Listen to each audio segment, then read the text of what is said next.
السلام علیکم ګرانه دوستانو، نن به زه تاسو ته د کرکټ په هکله باندې یو څو تازه او ډېر مهم خبرونه درکړم چې خاص کر زه به تاسو ته د افغانستان ځوان لوبغاړی درویش رسولي په هکله باندې یو خبر درکړم چې نن یې په هغه لسولي لیګ کې یو په زړه پورې بیټینګ نندارې ته وړاندې کړی ده.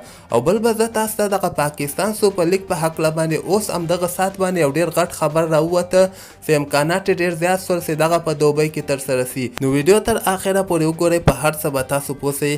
راځم زه تاسو ته وایم اولنی خبر به زه تاسو ته دغه د سریلانکا او د بنګلادیش چې کومې 50 اوريزې لوبې ترسره کیدونکې دي د دغه تاریخونه هم اعلان سوي دي چې اولنۍ لوبه په 23 مای باندې ترسره کیږي، دویمه په 25 مای باندې ترسره کیږي او همدغسې دریمه لوبه بیا په 28 مای باندې که خیر ترسره کیږي. او دغه لوبه نه وروسته به زه تاسو ته وایم چې د زیاتره ټیمونه که موږ وګورو په نړیواله سطحه باندې ټول ټیمونه تقریبا دغه وخت کې اوزګار دي. نو افغانستان ته هم یو ډېر ښه چانس ده، ډېره ښه موقع ده چې دغه غټ غټ ټیمونو ته افغانستان ته به همدغه وخت کې ورته لوبې برابرې کړي. ځکه که موږ وګورو بنګلادیش او سریلانکا دغه 28 مای باندې وزګارېږي، بیا پوره میاشت یعنې وزګار دي. په جون میاشتې جولایي میاشتې کې د دوی سیریزونه هم نشته دي. نو دغلته دوی کولی شي چې افغانستان کرکټ بورډ ورسره خبره وکړي او د افغانستان ملي ټیم ته یو سیریز برابر کړي. بل به زه تاسو ته وایم چې ساوت افریقا، انګلند، هندوستان او همدغسې ویسټ انډیز غوندې ټیمونه هم بیخي دغه یوه نیمه میاشتو پورې بیخي لوبې نه لري. نو دوی سره هم افغانستان کرکټ بورډ ته پکار ده چې دغه غټ غټ بورډو سره خبرې وکړي او افغانستان ته لوبې برابرې کړي. دې نه علاوه به زه تاسو ته د افغانستان ځوان لوبغاړی درویش رسولي په هکله باندې یو خبر درکړم چې هغه لسولیږي لوبې چې کومې دي هره ورځ دوه لوبې ترسره کیږي. بل طرف ته به زه تاسو ته وایم چې د افغانستان رحمان الله ګربز او درویش رسولي په یو ټیم کې دي او د دغوی دغه ټیم چې کوم ده نن سیمی فاینل ته هم کوالیفای وکړله.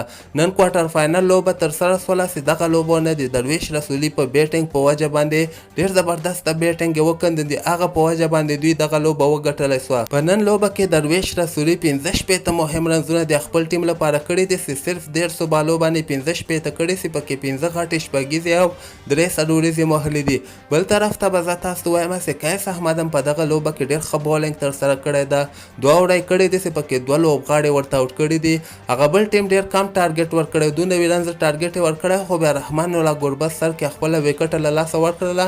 نو د درویش رسولي په زړه پورې بیټینګ په وجه باندې دوی دغه لوبه وګټله او دې سره دوی سیمی فاینل ته هم کوالیفای وکړه. او دې نه علاوه به زه تاسو ته د پاکستان سوپر لیګ په هکله باندې یو نوی خبر دغه اوس راووته چې امکانات ډېر زیات سول، یعنې پاکستان کرکټ بورډ اخر دې ته مجبوره سه چې پاکستان کې دغه وایرس ډېر زیات په تیزۍ سره په خپرېدونکې ده او هندوستان هغه IPL هم کینسل سو. نو د دوی په وجه باندې دوی فیصله کړې ده چې دغه کال ته پاکستان سوپر لیګ چې بقایه لوبې کومې پاتې ولې هغه به په دوبۍ کې ترسره کیږي.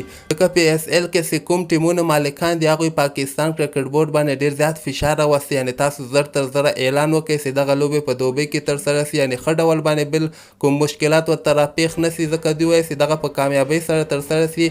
نو د دغه فیصله به که خیر راتلونکې هفته کې به کنفرم سي، یعنې مکمل به کنفرم سي. اوس دغه خبر خپور کړی ده چې دغه 80% چانس ده چې په دوبۍ کې ترسره سي.